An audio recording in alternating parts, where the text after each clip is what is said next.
नमस्कार दोस्तों। अगर आप यूपीएससी की तैयारी कर रहे हैं या फिर करने के बारे में सोच रहे हैं तो ये दो बेसिक बातें आपको पता होनी चाहिए। सबसे पहली बात यह है कि एज लिमिट क्या है। अगर आप यूपीएससी का एग्ज़ाम देना चाहते हैं तो किस उम्र से किस उम्र के बीच में आप एग्ज़ाम दे सकते हैं, और दूसरी बात, आप कितनी बार एग्ज़ाम्स दे सकते हैं। आज हम इसी के बारे में विस्तार से बात करेंगे। लेकिन एक बात मैं आपको बता दूं, आपकी सुविधा के लिए हमने आईएसपीसीएस गाइडेंस प्रोग्राम की एक प्लेलिस्ट बना दी है। तो आप चैनल को सब्सक्राइब कर लीजिए, और जब भी गाइडेंस वाली वीडियोस देखनी हो तो आप सीधे प्लेलिस्ट में चली जाइए, सारी वीडियोस मिल जाएंगी। ठीक है जी। अब चलिए मुद्दे की बात करते हैं। सबसे पहले हम बात करेंगे जनरल कैटेगरी की, या फिर अगर आप ईडब्ल्यूएस कैटेगरी में हैं तो भी। अगर हम एज लिमिट की बात करें, ये वाली लाइन आपको आगे भी ध्यान रखनी है इस वीडियो में। 21 साल की उम्र आपकी हो गई है और वहाँ से लेकर 32 की उम्र के बीच आप हैं तो आप यूपीएससी का एग्ज़ाम दे सकते हैं। लेकिन इसके लिए आपको, अगर क्वालिफ़िकेशन की बात करें तो ग्रेजुएशन कर लेना है। अगर आपने ग्रेजुएशन, कम से कम ग्रेजुएशन, उसके ऊपर आपने एमए किया है, पीएचडी किया है, वो अलग बात है, लेकिन कम से कम आप ग्रेजुएट हो चुके हों इस उम्र में, ठीक है, तो आप एग्ज़ाम दे सकते हैं।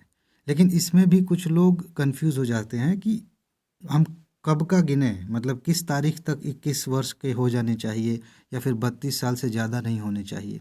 ये बात ध्यान रखिए। इसको आप 1 अगस्त के हिसाब से गिनिए। जैसे आप 2025 में एग्ज़ाम देने वाले हैं तो ये 2025, 1 अगस्त 2025 तक आप 21 साल के हो जाने चाहिए। अगर आप 2026 में देने वाले हैं तो यहाँ पे 26 समझ लीजिए, 27 में देने वाले हैं 27 समझ लीजिए, ठीक है। तो अगर आप 2025 में एग्ज़ाम देने वाले हैं तो 1 अगस्त 2025 तक आपकी उम्र 21 साल होनी चाहिए, या फिर इस समय आपकी उम्र 32 साल से ज़्यादा नहीं होनी चाहिए। अगर 1 अगस्त 2025 तक आप 32 साल से ज़्यादा हो चुके हैं तो एज लिमिट क्रॉस हो चुकी है। ये बेसिक बात है, आपको समझनी है अगर आप जनरल कैटेगरी में हैं या फिर ईडब्ल्यूएस कैटेगरी में हैं तो, ठीक। अगर हम अटेम्प्ट्स की बात करें तो इस दौरान 21 से 32 ईयर्स के बीच में आप 6 बार एग्ज़ाम दे सकते हैं। 6 अटेम्प्ट्स आपको मिले हुए हैं। ये कुछ बातें हमने जानी जनरल कैटेगरी की। अब बात करते हैं ओबीसी की। अभी हमने जाना कि 21 से 32 की उम्र में आप दे सकते हैं एग्ज़ाम, आपने ग्रेजुएशन किया हो। ओबीसी के लिए 3 साल का रिलैक्सेशन है। इसका मतलब क्या है कि 32 साल में 3 साल और आप जोड़ लीजिए, यानी कि 3 साल एक्स्ट्रा आपको मिले हुए हैं अगर आप ओबीसी कैटेगरी में हैं तो। इस हिसाब से आप देखेंगे तो 35 साल की उम्र तक आप एग्ज़ाम दे सकते हैं, और इस दौरान आपको 9 अटैम्प्ट्स मिले हुए हैं। 9 बार परीक्षाएं दे सकते हैं यूपीएससी की। बात समझ में आ गई। इसके बाद अगर आप एससी या फिर एसटी कैटेगरी से हैं तो आपको 5 वर्ष का रिलैक्सेशन मिला हुआ है। इसका क्या मतलब है, फिर से वापस आते हैं। देखिए, 21 से शुरुआत हो रही है, चाहे आप किसी भी कैटेगरी में हो, और 32 जनरल के लिए है। अगर आप एससी कैटेगरी में हैं तो इसमें 5 साल और जोड़ दीजिए, यानी कि 37 वर्ष की उम्र तक आप एग्ज़ाम दे सकते हैं, ठीक। लेकिन यहाँ अटैम्प्ट्स की बात करें तो इस दौरान आप चाहें तो हर साल एग्ज़ाम दे सकते हैं, अनलिमिटेड है।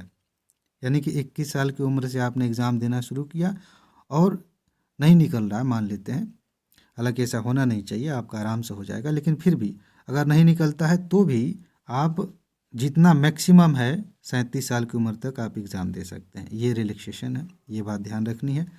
इसके अलावा एक बात और आपको ध्यान रखनी है, अगर आप सच में सीरियसली यूपीएससी की तैयारी कर रहे हैं तो मैं लगातार 3 सालों से टॉप 300 की सीरीज़ चला रहा हूँ, आपको टॉपिक्स पढ़ा रहा हूँ, नोट्स दे रहा हूँ, और लगातार कट ऑफ से कहीं ज़्यादा प्रश्न पूछे जा रहे हैं। और हर बार मैं आपको सबूत भी दिखा रहा हूँ बाकायदा स्क्रीनशॉट के साथ कि देखिए बस इतना ही पढ़ना है और इसी से आपका प्री निकल सकता है, सिर्फ इतना ही पढ़ना है।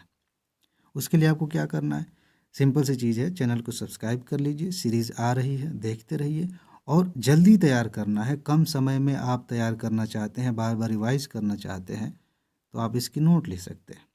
अब इस समय स्पेशल ऑफ़र चल रहा है तो आप उसका लाभ ले लीजिए। चाहिए इसी वीडियो के कमेंट में, वहाँ पे आपको जानकारी मिल जाएगी। ऑफ़र वाली वीडियो का लिंक दे रहा हूँ, और एक डिटेल में बताया कौन कौन सी नोट्स मिलती हैं उसका भी लिंक दे रहा हूँ। तो आप देख लीजिए अच्छे से, और 27 तारीख तक आप उसका लाभ ले सकते हैं।